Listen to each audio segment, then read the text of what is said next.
Cyber crime کا بل تھا وہ اٹسیلف کافی کمپریہنسو ہے جو 2016 میں انہوں نے امپلیمنٹ کیا اور اس میں تقریباً ساری چیزیں موجود تھیں، لیکن ایک ایلیمنٹ جو مسنگ تھا وہ فیک نیوز اور ڈس انفارمیشن کا تھا،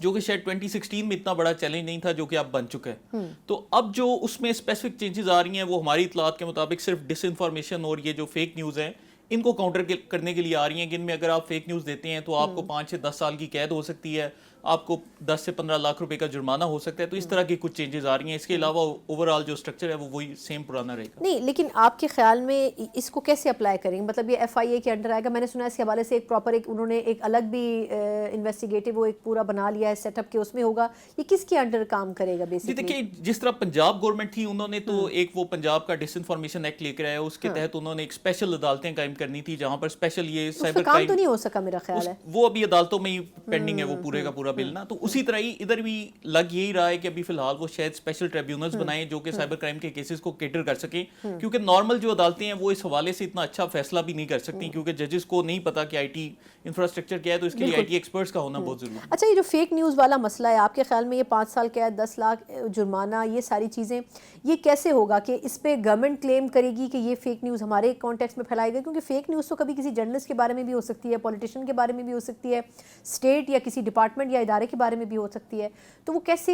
کام ایکچولی کیسے کر سکتا ہے؟ لیکن یہاں پر نا ایک ریڈ لائن ڈرا کرنے کی بڑی ضرورت ہے۔ ایک تو یہ ہوتا ہے کہ آپ نے ایک انڈیویجول کے اگینسٹ فیک نیوز چلائی، وہ تو ویسے بھی ایک سول لائبلٹی کا آپ کا کیس بن جاتا ہے، عدالت اسے کاؤنٹر کر لیتی ہے، لیکن کچھ معاملات ایسے ہوتے ہیں جہاں پر آپ کو پوری ریاست میں انتشار نظر آتا ہے۔ جیسے میں آپ کو مثال دوں کہ جو نجی کالج میں ایک واقعات ہوئے کہ جی وہاں پر افواہ چلا دی گئی کہ جی بچی کے ساتھ یہ ہو گیا، اور اس کے بعد جی سارے اسٹوڈنٹس اٹھ کے سارے کے سارے کالجز کو آگ لگا دی، تباہ کر دیا۔ تو اب یہ جو خبریں ہیں یہ ہماری سوسائٹی کے لیے واقعی ایک خطرہ ہے، اور پاکستان میں نہیں، آپ دیکھیں یو کے میں بھی ہو رہا ہے کہ وہاں پر فیک نیوز کے اوپر وہ فسادات جنم لیتے تھے، اور وہ جو جس نے کیا وہ بھی لاہور کا رہائشی تھا۔ تو اب یہ فیک نیوز کے اوپر قانون سازی تو بہت ضروری ہے۔ یہاں پر تھوڑا سا ایک ڈسٹنکشن قائم کرنی پڑے گی کہ ایک طرف آپ کے صحافتی خبریں ہیں جو کہ مختلف اداروں کے متعلق ہو سکتی ہیں، انڈیویجولز کے اوپر ہو سکتی ہیں، سیاستدانوں پہ ہو سکتی ہیں، جن سے انتشار پھیلنے کا خطرہ نہیں، لیکن کچھ خبریں وہ ہیں جو کہ واقعی معاشرے میں انتشار پھیلاتی ہیں۔ جیسے یہ ابھی 24 نومبر کے لحاظ سے بھی آپ نے سنا کہ 6 مختلف لیڈر ہیں، کوئی بول رہا ہے 500، کوئی بول رہا ہے 250، کوئی بول رہا ہے 150، کوئی بول رہا ہے 12۔ کے اوپر اتنا کنفیوژن موجود تھا، بالکل۔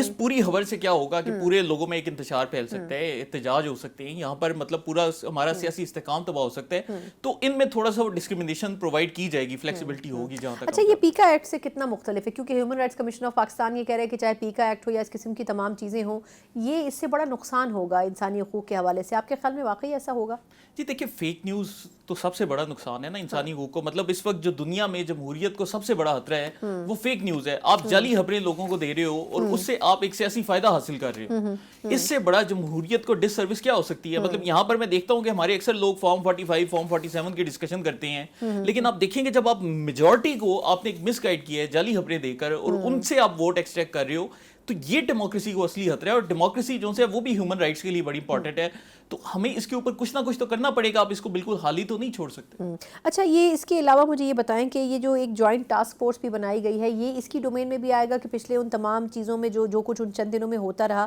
اس کے اوپر بھی یہ کوئی رپورٹ بنائیں گے اور اس پہ فردر کوئی ایکشن لیا جا سکتا ہے؟ جی، یہ جو جوائنٹ ٹاسک فورس کا مقصد ہے یہ ہے کہ 24 نومبر اور اس کے آنورڈز یہ جو ایک فیک نیوز کا بازار گرم کیا گیا، یہ اسپیشلی یہ ہلاکتوں والا کہ جی 250، 300، 500، تو اس کے اوپر جی اب وہ اب 12 کے اوپر بیرسٹر گوہر کے مطابق آئی ہے، لیکن تحریک انصاف کے آفیشیل اکاؤنٹ نے جو ایک گوگل ڈرائیو اپلوڈ کیا اس میں 11 نام ہے، اس میں 12 نہیں۔ اور کل عمران خان کے اکاؤنٹ سے جو ٹویٹ ہوا اس میں لکھا گیا کہ جی درجنوں شہادتیں ہوئی ہیں۔ تو مطلب اب آپ دیکھیں کہ ایک پارٹی کا موجودہ چیئرمین ہے، ایک پرانا چیئرمین ہے، اور ایک تحریک انصاف کا آفیشیل اکاؤنٹ ہے، تینوں کی سٹیٹمنٹ الگ الگ ہیں۔ تو اب اس کے اوپر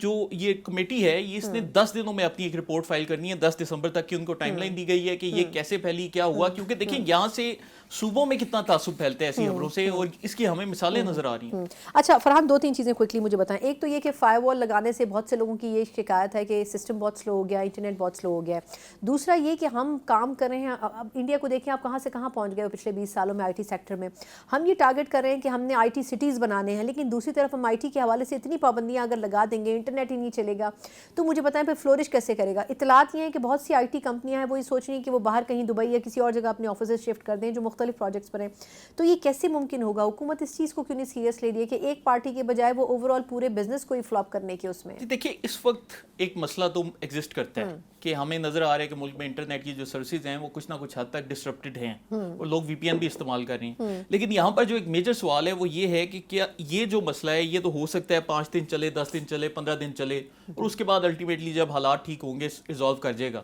لیکن ہم یہ 5, 10 یا 15 دن کے لیے اپنی لانگ ٹرم اسٹیبلٹی کو کیا ایٹ رسک ڈالیں گے یا نہیں ڈالیں گے؟ کہ ہو سکتا ہے کہ اسی فیک نیوز کے سمندر سے آپ کے ملک میں ایسے حالات پیدا ہو جائیں جیسے کہ ماضی میں آپ نے دیکھا کہ شام میں پیدا ہو چکے ہیں, لیبیا میں پیدا ہو چکے ہیں, آپ اپنے ملک کے اندر بھی وہی حالات پیدا کریں گے. تو ایک شارٹ ٹرم ہمیں بالکل اس کا ایک لاس ہے, اس کو ایڈمٹ کرنا پڑے گا, لیکن لانگ ٹرم اسٹیبلٹی کے لیے فی الحال یہ سٹیپس اٹھائے جا رہے ہیں. نہیں, لیکن وہ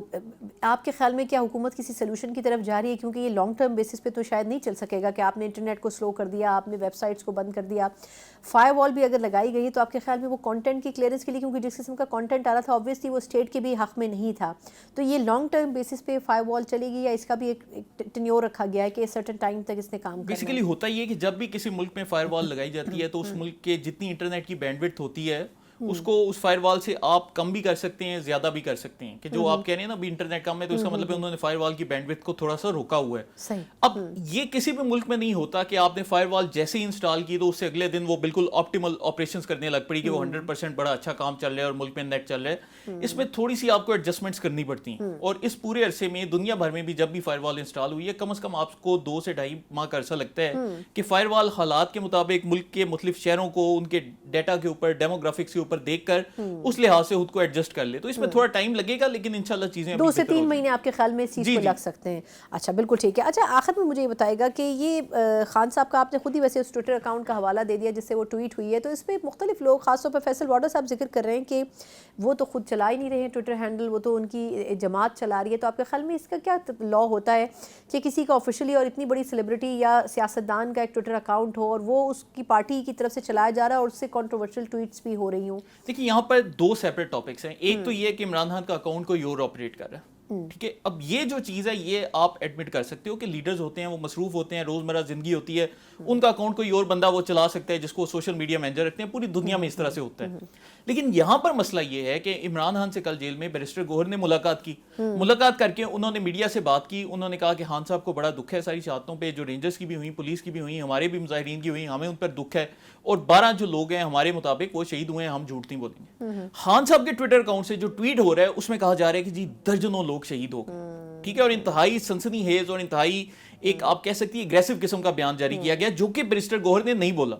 اب یہاں پر سوال یہ اٹھ رہا ہے کہ پاکستان کا سب سے بڑا ٹویٹر اکاؤنٹ عمران خان کا خود ہے, اور اس اکاؤنٹ میں وہ باتیں نہیں لکھی جا رہی جو کہ تحریک انصاف کے اپنے چیئرمین ان سے ملاقات کر کے بتا رہی ہیں. تو یہ تو ہمارے لیے باقاعدہ ایک سیکیورٹی رسک بن چکا ہے, کیونکہ جو بندہ ان کا اکاؤنٹ آپریٹ کر رہا ہے وہ ماضی میں امریکہ میں یونائٹڈ اسٹیٹ سیکرٹ سروس کے لیے کام کرتا رہا ہے. اس نے اپنے لنکڈ ان اکاؤنٹ پہ لکھا ہوا تھا, اس کی بایو انٹرنیٹ پہ موجود ہے, آپ جا کر سرچ کریں آپ کو نظر آئے گا. اب جو بندہ امریکی ایجنسیوں کے لیے کام کر رہا ہے وہ عمران خان کے ٹویٹ لکھ رہا ہے, اور ان ٹویٹ سے اتنی اشتعال انگیز بیان بازی ہو رہی ہے جو کہ عمران خان نے شاید بولی بھی نہیں. تو یہ چیز تو ہمارے ملک کے لیے خطرناک ہے. اس میں پاکستانی ہماری اسٹیٹ کیا کر سکتی ہے؟ اکاؤنٹ بند کروا سکتی ہے, کیا کر سکتی ہے؟ جی دیکھیں ہماری اسٹیٹ آبویسلی ان کو خط لکھ سکتی ہے, لیکن یہاں پر جو سب سے سنجیدہ جو نوٹس لے سکتے ہیں وہ بیرسٹر گوہر صاحب خود لے سکتے ہیں کہ جو بات میں کہہ رہا ہوں وہ عمران خان کے اکاؤنٹ سے تو ہو ہی نہیں رہا. تو یہاں تو وہ تحریک انصاف کے آفیشیل اکاؤنٹ سے ایک وضاحت پیش کروا دیں کہ یہ باتیں وہ نہیں جو کہ ہم بتا رہے ہیں. لیکن جہاں تک میں جانتا ہوں اس وقت تحریک انصاف کے آفیشیل اکاؤنٹس بھی ان کے کنٹرول میں نہیں, وہ بھی سارے باہر سے آپریٹ ہونے. بہت بہت شکریہ فرحان بھائی ہمارے ساتھ